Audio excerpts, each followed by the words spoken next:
দর্শক বেশি আমরা একটু জানবো, কুমিল্লা থেকে সরাসরি যুক্ত হচ্ছেন জাহিদুর রহমান। জাহিদ, এই যে একটি মর্মান্তিক ঘটনা ঘটে গেল, এই বিষয়ে প্রশাসন থেকে কোনো পদক্ষেপ নতুন করে নেওয়া হয়েছে কিনা, সব মিলিয়ে পরিস্থিতিটা বলবেন। সাবিহা, গত বৃহস্পতিবার এই ঘটনাটা ঘটে এবং ৩ জনকে কুপিয়ে এবং পিটিয়ে হত্যা করা হয়। আমি যেখানটা দাঁড়িয়ে আছি সেটাই হচ্ছে ঘটনাস্থল এবং যেখানে তাদেরকে পিটিয়ে হত্যা করা হয়েছে সেই বাড়ির সামনে আমরা দাঁড়িয়ে আছি।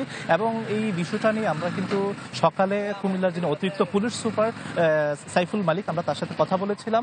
তিনি আমাদেরকে যে তথ্যটুকু জানিয়েছেন যে এই ঘটনায় সেনাবাহিনী গতকালকে রাতে 2 জনকে আটক করেছে এবং এই ঘটনায় গতকালকে রাতে 38 জনের বিরুদ্ধে মামলা হয়েছে, যেখানে প্রধান আসামি করা হয়েছে এই ইউনিয়নের যিনি চেয়ারম্যান শিমুল বিল্লাহ, তাকে প্রধান আসামি করে মামলা দায়ের করা হয়েছে।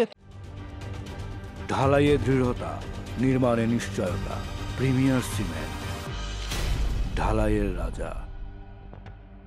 তো এই ক্ষেত্রে আমরা যেটুকু জানতে পেরেছি, র্যাবও কিন্তু আপনার এই ঘটনায় 6 জনকে আটক করেছে। বিকাল 5টার দিকে ঢাকায় মিডিয়া সেন্টারে তারা প্রেস ব্রিফিং করবে এবং এর মধ্য দিয়ে আসলে ঘটনার সার্বিক বিষয় সেখানে তুলে ধরা হবে বলে আমরা সেইটুকু বিষয় জানতে পেরেছি। তো এর বাইরে আসলে আমরা দেখেছি যে বাড়ির সামনে কিন্তু আইন শৃঙ্খলা বাহিনীর সদস্যরা মোতায়েন রয়েছে এবং এর বাইরে এই ভবন আশেপাশে যেসব দোকানপাট রয়েছে সেখানে কিন্তু গ্রেফতার আতঙ্কে অনেকেই এলাকা ছেড়ে দিয়েছেন এবং এই এলাকা বর্তমানে বলা যায় যে পুরুষশূন্য। আমরা দেখেছি যে এটা একটা বাজার, করইবাড়ি বাজার, সেখানে কিন্তু মানুষজনের খুব একটা আনাগোনা নেই। আইন শৃঙ্খলা বাহিনীর সদস্য বাইরে আসলে খুব একটা মানুষজনকে এখানে দেখা যায় না। শুধুমাত্র সড়ক দিয়ে কুমিল্লার কোম্পানিগঞ্জ থেকে নবীনগর যে সড়ক, সেই সড়ক দিয়ে আসলে মানুষের যাতায়াত রয়েছে, এর বাইরে আসলে তেমন কোনো নেই। তবে এক্ষেত্রে এই ঘটনায় যারা জড়িত রয়েছে তাদেরকে ধরতে কিন্তু প্রশাসনের অবস্থান খুবই স্পষ্ট এবং তারা সিসিটিভি ফুটেজ পেয়েছেন, সেটাকে পর্যালোচনা করে তারা এই ঘটনার সাথে যারা জড়িত রয়েছেন তাদেরকে গ্রেফতারে সার্বিক তৎপরতা অব্যাহত রেখেছেন। আমাদের এইটুকু তথ্য আমাদেরকে